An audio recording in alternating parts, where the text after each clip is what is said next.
everyone, welcome to Weeb the People, a podcast dedicated to all things anime, from the perspectives of an advanced viewer, casual, and beginner. I am your host, the best one at League, as I've hit Gold 4 now, Daniel. This is the last one before I start to not curse, so I would definitely fuck Ewan McGregor. My name is Malcolm Hamilton. Nevada is taking its reputation for gambling too far. My name is Jake. You gotta get those over-unders, dude. I've seen Uncut Gems. That shit's good. I still need to watch that movie. I haven't seen it yet. So. Oh, God. It's the first time that I go, oh yeah, Adam Sandler can do serious stuff. Except for the times where he made me cry and click. But I cried and click. I'm not gonna lie. That was a good one. I literally was tense for 2.5 hours watching Uncut Gems. Like there wasn't a point where I wasn't clenching my butthole. It's good. All right. Yeah, it is the best depiction of gambling addiction I've ever seen in my life. Oh yeah, very good. All right, let's go talk about anime. Yeah, let's talk about animus. In today's episode, we'll be reviewing and discussing Beastars. If you have not watched the series, then spoilers ahead. If Beastars is not to your liking, then our next broad discussion will be next week with our next series watch in 2 weeks. If you guys have any suggestions of what y'all want us to see, review, talk about, discuss, please feel free to DM us on any of our social medias or email us. And with that, let's jump right into the background. So, originally starting off as a manga series written and illustrated by Paru Itagaki, and later animated by Studio Orange and directed by Shinichi Matsumi, Beastars follows Legoshi, a gray wolf who attends Cherryton Academy. The academy consists of carnivores and herbivores, and Legoshi is part of the drama club and works as a stagehand. After the murder of an herbivore, the two factions are now uneasy as distrust now spreads around the school. So yeah, that's the synopsis. And let me tell you, just forget about that because they don't even ever mention that murder after that poor little, what was it, a lamb gets murked. Toon. Yeah. Tommy. You see, we don't even know his name because he just forgot it and feels bad. Like they mentioned in the first episode, they very much delve into Tam and how he, his relationships with everybody else and what happened that night and the whole chase scene, blah, blah, blah. And then they never freaking mention it again. And that's going to be my problem with this show throughout this episode that we're discussing now, is that they introduce many plots and they introduce many subplots. And I feel like they only focus on one at the very end. And it's not even that interesting in my opinion. But yeah, before we delve too much into the actual meat and potatoes of that, for those of you who don't know, Studio Orange is the same studio that animated Land of the Lustrous, which in my personal opinion is probably the best anime in terms of 3D CGI usage. So looking at Beastars, I was expecting at least some of the same level of animation. And don't get me wrong, Beastars is good in terms of CGI and animation, but if you haven't seen Land of the Lustrous, that just blows it out of the water, in my personal opinion. So animation-wise, it looks solid. It's good, but once again, I think it could still be another next level to that. But to each their own. I know Jake has some other opinions on that, so I'll let him do that. Yeah, I think okay, so I'm going to take it back. I think the animation for 3D was decent. The one complaint I had was, and I think that's what really took me out of it, was the frame drops. Yeah, it was so weird, man. If they had kept it very fluid, I think I wouldn't have minded that. And I think there were some scenes like we talked about, there are some scenes that are very action filled or there's a lot of movement where it feels fine at the rate it's going. But, there'd be times where the characters were looking at, at each other or turning over and you could see literally chopping action. It was very, it took you out of it for sure. The shading was very good for 3D. I think they did a good job of making it feel like there was depth in the world where, other series that have done this like Knights of Sidonia or even, is it Berserk? Trash of Sidonia? Hell yeah. Trash of Sidonia. Yeah, and then Trash Berserk 2016 feels bad, but continue. Yep. So the lack of shading makes it feel like very much just a kind of a polygon world. It's not, there's just not a lot of depth to it. So I'll give it that. I just don't like 3D animation. I think it takes it out for me. Mm-hmm. But for how it was done, I think it executed okay. Okay. And you, Malcolm, you got anything about that? I'm indifferent about the animation style, but the way it was directed and like the different shots that they like were able to make using the animation style, like all the dramatics with the play scenes and like how sometimes when Legoshi had his inner thoughts, it would be like the actual scene playing outside but fitting within the frame of his like silhouette. All that kind of stuff was really good. So good job, Yeah, Studio I liked Orange. that. But Yeah. also, sometimes you may have confused me in a very sexual way. So Yeah, and congratulations. we'll get to that. But yeah, no. So frame rate drops kind of sucked. Yeah, like Malcolm mentioned, I think the close up shots, whenever it was like a face shot or an eye shot, especially not when they were doing their inner monologue, but I guess when it was like a side by side comparison of them having like a conversation, it was like a dramatic slash in the middle. I think that was good. really good. They killed it on the eye animations. I'm not gonna lie, that was really freaking good. So there's that. Yeah, it had a like Spider-Verse feel where like you could tell like it's based off a manga, and they were like, let's make this look like a comic book scene sort of situation. So that was good. It was basically like you have your main course and your sides, like your mac and cheese. What's another good one? Mac and cheese can be a main course. Hold on. Mac and cheese, and what's another bomb side? Like really good side. Rolls.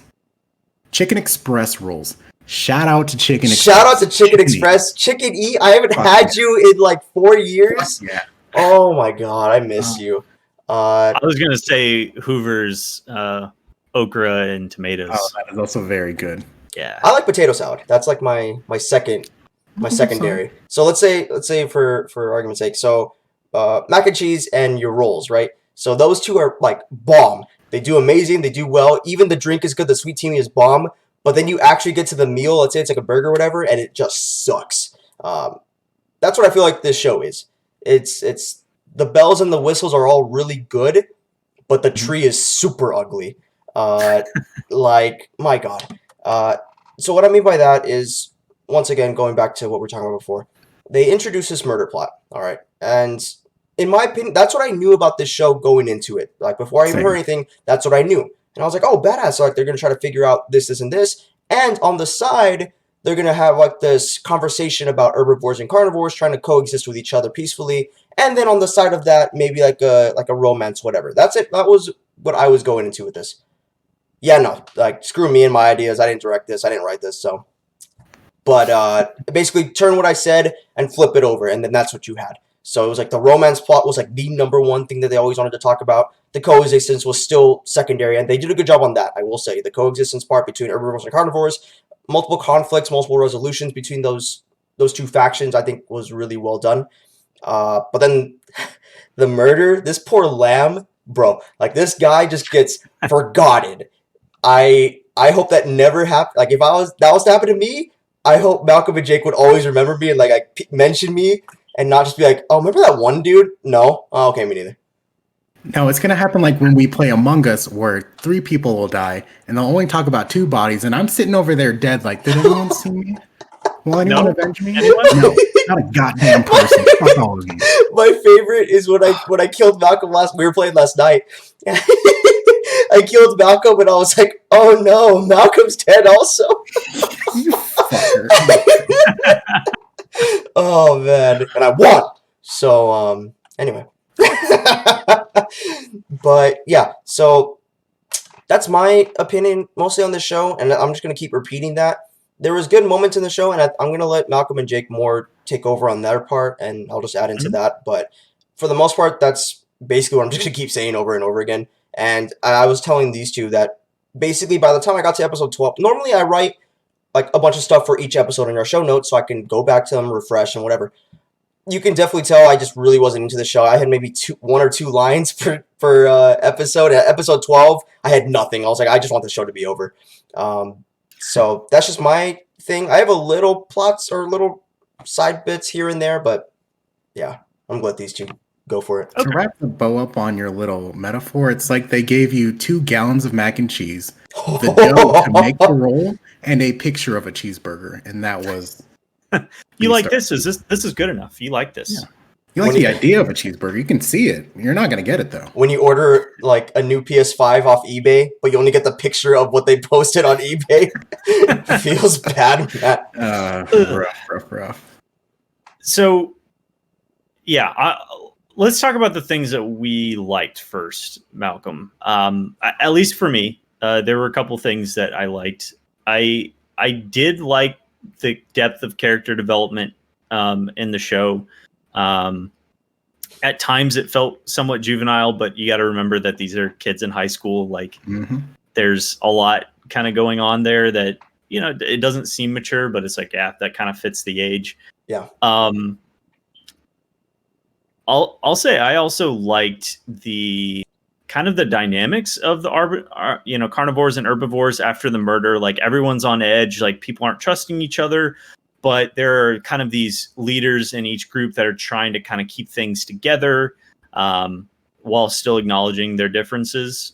So I thought that was an interesting dynamic, and I really liked the way they interpreted the prey and predator instincts in the show, of where, like, you know, the switch would flip and you've got like all these voices in their head just like saying like do this, like run, like fight, grab, you know. So I thought that was cool, like a really cool way of representing the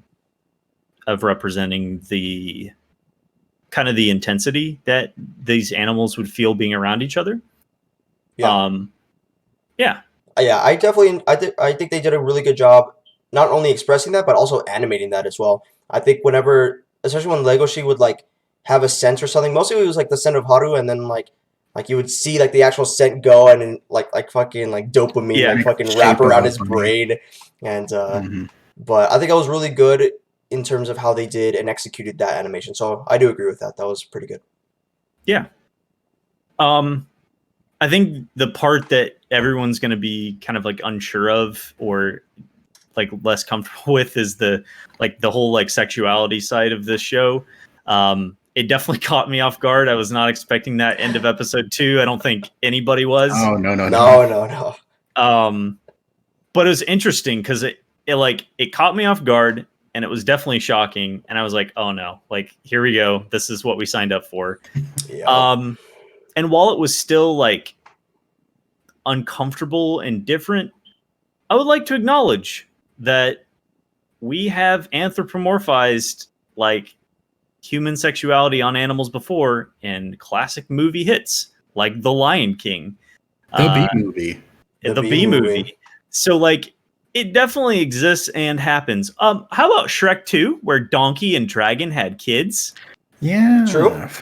So my first judgment was to say, fuck this. Like, this is really weird. I don't get it. It's different. It's different. But the more I thought about it, I was like, okay, this is not the first time in media that we've done this. This is just another show doing what it did. And the weird thing was, like, if they hadn't been animals, it wouldn't be strange to me that they were doing this in a show. Right. So I took it with that lens, and then I feel like I could appreciate it more. And I'll let Malcolm add his thoughts here, but that was my point. I think the only reason why it came as shocking is it wasn't prompted. Like she was just there, and she's like, I guess we're doing this. Here we go. And I was like, Ayo, what the fuck? I literally wrote Ayo, what the fuck 3 times at the end of my show notes. That shit was wild. But it wasn't without a purpose, because they used that to further, I guess, do their next. One of their very many plot points that kind of got lost in the show is that, I guess, no slut shaming. You know, they portray slut shaming as like a very bad thing, which it is. Don't do it.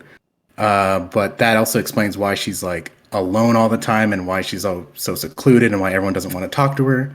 So like, good on you for like getting that into the plot of the show. I just would have liked to have some context before she started unclothing a big, giant, sexy wolf man. Yeah, it definitely shocked me, but I agree with you completely. I think that they portrayed someone who was positive about their sexuality and did not try to paint it in a negative light. And that's that's pretty refreshing. And it's cool that we are getting to the point where those things are represented in media in a positive way, and it's not some kind of like gag or punchline. And it could go a lot of ways. I've seen it happen in anime where there's a joke about someone being promiscuous, and that's just the joke. There's like no more development. That's just who they are as a character. People definitely judge them and treat them differently because of that. And this is a cool opportunity to show that like those relationships can develop and exist being that way. Without any negative context. Right. Without negative context, and that there also can be like deep. I did also like that they kind of disconnected sex and intimacy and emotion. It was kind of like Haru did this thing so that she didn't feel lonely all the time with other people, and it was like a way of feeling close to other people. But she also was wanting something like deeper and more meaningful, and could see the distinction between the two. Right. So I appreciated that. I thought it was mature for an anime and to go into that depth. Yeah. So two things. Mhm. So with Haru's like whole thing on that, I really like the character development on that. I think that was really solid. And she talks about it throughout the show, where she's born. She even says in the show she's like this little cute rabbit that everybody always wants to protect, whatever. And the first time it happened, she's just like, oh well, thank you, whatever. But then as she goes on growing up and going through life and stuff, she's like, man, this is sick. I'm tired of this. Like I hate that people, their first instinct, and especially in a show, obviously with just animals, right? Anthropomorphic people, that their first instinct is to just automatically assume, oh, I gotta protect her, that she's useless, she's helpless, Right. defenseless. And through the fact that through the act of sex that she could find that was no longer the case. She wasn't just some helpless little rabbit, but she was instead a partner in that exchange, right?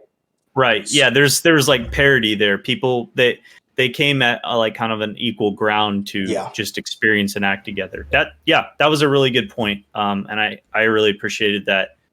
Yeah. So that was good. Yeah. And then what was the other thing I was gonna? Because I said two things. That was one of them. And then while you stole, I'm pretty sure you said wabbit, and I nearly lost my shit. Yeah. The wabbit. The wabbit. We're gonna go hunting wabbits. Wabbit season. Oh, little side note on the attraction and everything. Obviously, like Legacy and Haru's relationship is interesting, and I'm curious to see how it develops. But one scene sticks out in my mind of when Juno and him are hanging out, the she-wolf and Legacy, and she's like talking like, oh, like we feel so good together, like this is this, and he just like puts on a science class. He's like, yes, technically the endorphin rush that we get around other species and blah blah blah. Well, have a good day. We're super safe. They're gonna learn that in second year biology. Yeah. I just thought it was good. That was a nice moment. But yeah, I remember my second point, so I'll figure it out later. Yeah. We'll figure it out. Sorry, our Neil DeWolf Tyson impersonation fucked you up. Got him. Yeah, so that I will say it threw me off at first. I don't think it's a detractor for the show, and it definitely, I wouldn't say mellowed out, because it definitely still came up quite a bit. But I felt like they handled it in enough of a mature way, and it wasn't the only plot point of the show that I'd see it as a plus and not a minus for it. But you are definitely right. They needed to pick some themes and stories to develop, and they decided to just go everywhere. Did everything. That entire episode 7, the subplot about the chicken egg quality, where was that? What was the point of that? Yeah, like, just scrap that. That felt so uncomfortable. It felt so forced. It was just like, hey, we're like a little for fun. This is the week. This the side character that never comes back. It's just this chicken lady. God. Hey, Lego, she put my fucking eggs in your mouth, big boy. It's so fucking good. Anyway, cutscene. Let's go back to the school. Yeah. Like, what? And I'm like, bro, like, oh my goodness. That could be tossed out. Another plot point that I thought was really cool, I wish they had not developed more, because I think they got some good development in. But again, if we had cut things like the chicken scene, we could have gotten more of this. The black market for meat was really interesting. Like the murder dynamic that we never really get to see resolution on. I'd really love to see that. I think the gang felt forced and not what the season 1 arc should have been. Again, like I haven't read the manga, so I don't know how all these plots were laid out, but really ambitious for 12, was it 12 episodes? Yeah. Mhm. Yeah, really ambitious to try to take on all of these. I think they could have done half of them and done them much better. I Maybe agree. the contract for Louis was going to go up and they didn't want to renew it. So like, let's kill him off in episode 12. Let's just shove this gang shit into one tight little section. You know, I thought that was dumb. He has a fucking firearm, right? He has a pistol, right? And he's like, "Oh, I am number whatever, whatever. Oh, ha, ha, ha, kill me, bro. Ha, ha, ha." And he just dies. So. Or does he? Louis doesn't die, though. Yeah, it doesn't show him It being doesn't show killed. him. It just So- shows him losing his fucking mind. And then we don't see Unbound. him for months, apparently, because of time Yeah. skip. But Yeah. whatever. I just picture him holding the gun, and it's like a noir style lighting, and it just says "Peace was never an option." I want to get that shirt. That's It funny. was cool with like the mayor line, how he was like, I purposely ripped out my teeth and got these Dude, that was human ass metal, teeth. bro. I was like, yo, that is commitment to how corrupt politics are. Like, god damn. Yep. Yep. He's like, I've been cleaning up my image since day one. Everyone trusts me. Mm-hmm. Yeah, super Just weird. be yourself, kids. All right. Anything else you guys would like to add before we wrap it up and do our conclusion? No, I think we hit all the points I wanted to talk about. Oh, I just was reading through my notes and I wrote down mixed species couples welcome here. And I was like, oh, so we want to tackle racism in this show, huh? They don't. Racism still alive. Nope. Not in this. Just a glancing blow. There really was not a discussion at all. Yeah. No. Mm-mm. Feels bad. I thought there would be, and there wasn't. I guess there was a prejudice against prey and I predator, remember my second point. right? Oh, with Panda Dude. I like Panda Dude. Panda Dude was awesome. Yeah, he was cool. But sorry to interrupt. Sorry, it's because before I forget again. So the second point that I was going to make in terms of the whole Haru sex thing, right, is that there's this big, and especially in anime, but it's a very Japanese-wide cultural thing where, and it's perfectly expressed in anime to the fact where like there's been times where a character is more desirable if they're deemed quote unquote like a virgin or if they're quote unquote like not taken and stuff. Mhm. And Yeah. basically all the simps, for lack of a better term, right? They flock to the character and they're like, oh my god, this character is my waifu for lifu, whatever. And they like back her up and they always like buy merchandise, whatever.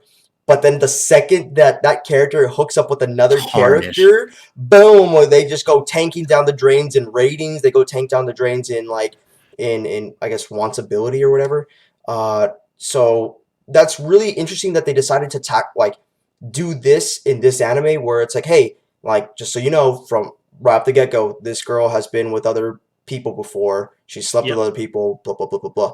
And I think that's a And very she's still very cool. like, what's the term I'm looking for? Brave or like bold. It's It's a definitely- bold thing to do. It's a break from the mold for sure. Yeah, it's a very bold I thing can to just do. imagine all the fans. Episode 1's like Haru is waifu, and then they see episode 2 and they're like, oh, Ah, yikes. Oh man. never Basically- again. This is why we can't open our hearts to love. Basic. Oops. Oops. So that was my second one. But yes. No, that's a really good point. But okay. Oh, what's up? We have gone 24 minutes and we haven't even talked about the fucking name of the show, Beastar, and how like there's this competition. I don't even. Is it even like an election It's or basically whatever to become? like you're gonna be cool and you're gonna be like this dude that's Whatever. awesome and high in society because you're a B-star or whatever, deemed by I guess like Right. the local mayor or whatever. So, but do they ever mention that? Yeah. No. So once again, Nope. I don't really care. Beats me. I mean, it's a cool idea that like It they is. have one animal representing like the ideal person, and for it to be a herbivore instead of a carnivore, kind of just like flips the tables. Like, Yeah, flips just the because you're narrative. naturally strong doesn't mean you're the best example for people to live as. Yeah. Blah blah blah. But they don't explore that, so They fuck don't. me. So exactly, dude, feels bad. But yeah, let's. Sorry, my allergies are killing me. Let's wrap this up. So, what did you like, dislike about the show? Would you rewatch it? Recommend it to another person, and your final score. So those 5 points. Animation wise, what I liked, CGI was pretty good. Like I said, Land of Lustrous was much better in my opinion, but to each their own. Uh, like Jake mentioned before, there was a few parts where like the frame rates dropped, uh, and it was weird. It was like because later on in the show that didn't happen, but then it happened again, and I was just really confused. I didn't really understand how come that got released, like instead of like a pre-checkup to everything before the episode was aired, right? It's like, oh, let's do a pre-checkup just to make sure the episode doesn't look like dog shit, right? And it turns out, oh, look, frame rate dropped, and no one really cared about it. They're like, hey, you know what? Screw it. It might have been one of those last minute things where, hey, we got like 2 hours before we're supposed to air this episode, and we're not even close to done. Let's just finish this. We got 10 minutes. Boom, here you go. I don't know. Maybe that happened. Maybe We'll they fix didn't. it in post. Fix it in post, and they didn't, so it feels bad. Box set. Maybe in the Blu-rays they did, but I don't know. Continuing on, let's see. Like I said before, what really killed me, man.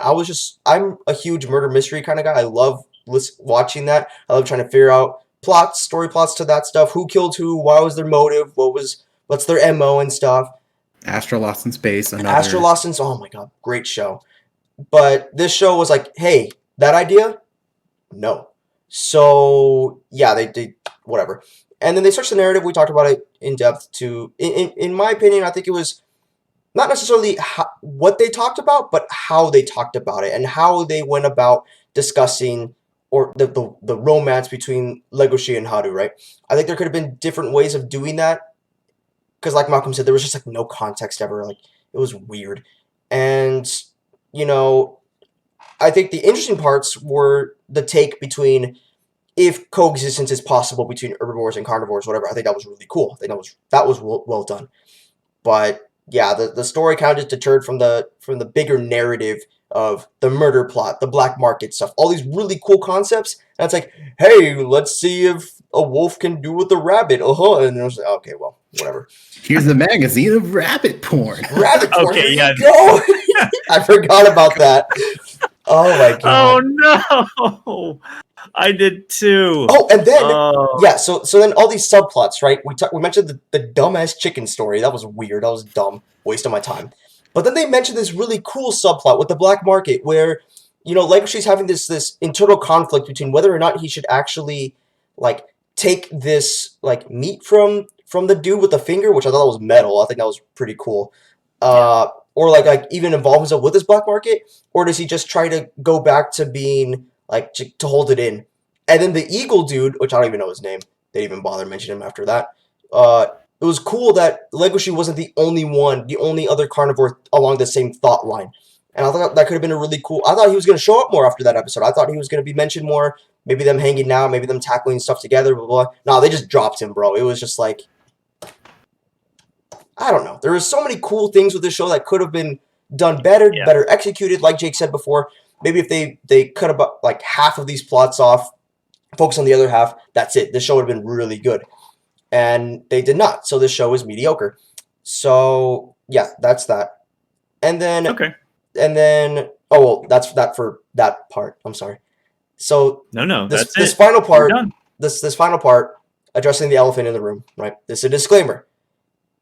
If this stuff is your fetish, you know, I'm not judging you. You're free to do whatever you want as long as you're not hurting anybody and you're enjoying yourself, right? Or I guess in this case, hurting anything. Yeah, I mean, if you're into that kinky stuff, you can hurt yourself as long as you are aware. Yeah, so it's getting past that, right? If that's your thing, cool. But to everyone else, myself included, like Malcolm said, I think it wouldn't have weirded me out as much if there was more context. If it didn't just happen. Like episode 2, I remember Malcolm texted the group chat that we have, and he was like, "Bro, tell me when you get to episode 2, blah blah blah." And I was like, "Okay, whatever."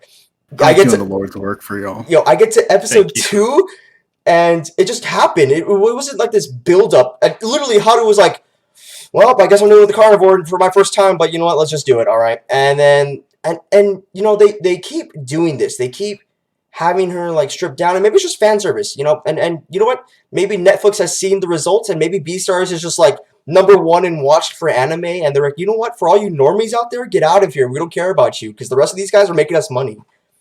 And you know what? Whatever. Like, you know what? Whatever. But I don't know. I don't know if those scenes were necessary or if they could have been done in a better way with more context, like Malcolm said. because Jake did bring up some good points. He was like, when those scenes were mentioned, especially with Haru and her backstory, that was good. But I don't know. It was just, I'm not gonna Just lie. dive in right off the back with just, this is a girl who's being bullied. Oh shit, wolf dick. Yeah, wolf dick. Oh, rabbit tits, and it's just like, okay, well, all right. So I don't know. Maybe it could have been done better, but yeah, that's the elephant in the room. That's my opinion on it. So yeah, what are we going to end the show to another person? No, just straight up no. I don't think I've ever said, besides Trash Sidonia, that I would ever not recommend it to another person, and this is just like, Yeah. I don't know, like it just made me uncomfortable the entire time I watched this. Yeah. Just disappointed. And I say uncomfortable and I say these negative things, but when season 2 comes, because it's already been confirmed, I'm probably gonna watch it. But we were talking about this beforehand, and Malcolm brought up a good point. He was like, I'm gonna wait, see what other people say, and then dive into it. That's my take too. Maybe if people are like, yo, the second season's amazing, blah blah blah blah. You know what? I'll give it another chance. I'll definitely dive in, check it out, talk about it, whatever. But if people are like, nah, it's basically the same thing as season 1, blah blah blah, negative. I will not check it out. So yes. Overall, or wait, would I rewatch it? Negative. I would not rewatch it. And then final score, I like hit this a lot, and I talked about a lot of negative things. But like I said before, there's some good things. Jake and Malcolm have mentioned it too. So overall, I'm giving it a 6 out of 10. It's not terrible. It's not Trash Sidonia level, right? Mm-hmm. But there's definitely things that could be worked on. And if they don't address those issues in season 2, then I'm not going to watch it. So yeah, 6 out of 10. Sure. Okay, cool, good rating. Yeah, I'll keep mine relatively short. 5 hours later. 5 hours later. What did I like about the show? I liked the character development of the main characters. I really did enjoy kind of the fresh take on relationships that this anime had versus others that I've seen in the past. Like, there seemed to be a lot of tropes that they jumped through or completely avoided. So I thought that was nice. The other things that I liked about it, the world building was interesting. I loved the whole like black market for meat. A lot of cool ideas that, while probably needing more development, were definitely there. The things that I disliked about it, the frame rate drop, that was very odd. It was distracting, if not anything. The distracting plot points, the chicken story, even the gang story, I think that was pretty unnecessary. It just felt like there was way too much going on, and they could have made a much more grounded season 1 had they focused on the murder, Haru and Legacy's relationship, and then maybe a couple other things. Like the meat market, I think, could have been a good intro, and then dealt with maybe gangs and like bigger city development in season 2. Yeah. But again, I haven't read the manga, so I don't know how it paces out. Yeah. So I don't think the way they portrayed sexuality was wrong. It was just very different. And, like Daniel said, it just may not be for some people. So if it's not for you, that is totally understandable. I'll say it didn't like necessarily bother me when I reflected, like, okay, we do this in a lot of other shows. We do this in a lot of other television, and Malcolm just poked me. I don't know what that was for. I had an ET moment. I'm losing it. Keep going. ET, gotcha. So yeah, it's like, it's not necessarily my thing. It just like, it was something that when I looked at the perspective of, okay, remove it from this lens and think about it as just relationships. And to me, it had a lot of seriousness and like good depth to relationship building that I hadn't seen in some other animes. So I actually appreciated that. Would I watch it again? Probably not, unless season 2's release. Like, I don't know if I'll go back and watch this, but I didn't think it was bad. I wouldn't recommend it to someone else unless I really know them. Like I said, this is very hit or miss for people. Hey, come over here. Check out this fucking shit, bro. Dude, watch this. Just wait till you get to episode 2. It's so fucking cool. Get to episode 2, bro. Hey, you like Playboy bunnies? Because take out the word Playboy, and I got something for you.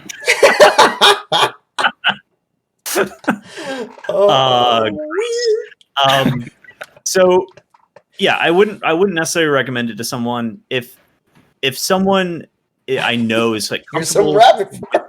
with that genre, maybe. What's the other recommendations here? What do we ask for? Final score. Final score. There we go. I'm going to give it a 6.5 out of 10. There definitely are plot improvements that this show needs. Animation, again, hit or miss. I'm curious to see what they do in season 2, and if they develop the world more, I actually might like the show. So, take it away, Malcolm. Take it away. Take it away. I'll keep mine short. What did I like? The characters were there. The world was there. The way they were the way they proposed to tackle certain like commentaries about social issues were there. But that leads us on to the dislikes, where everything was just a big hobbled mess.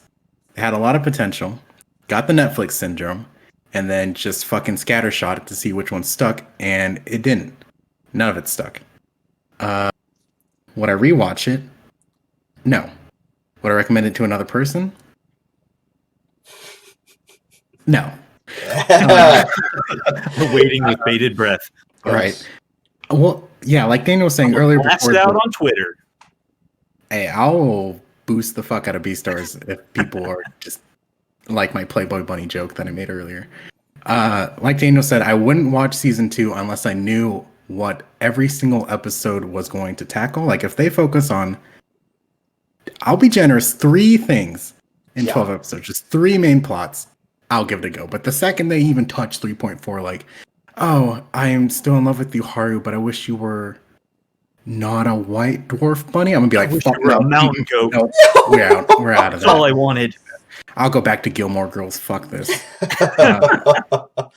So overall, just basing it on the whole scattershot method, and I feel like I'm going to try to be, I guess, consistent with all of my other stuff, like I did with Knights of Sidonia. I'm giving this one a 5.5 out of 10.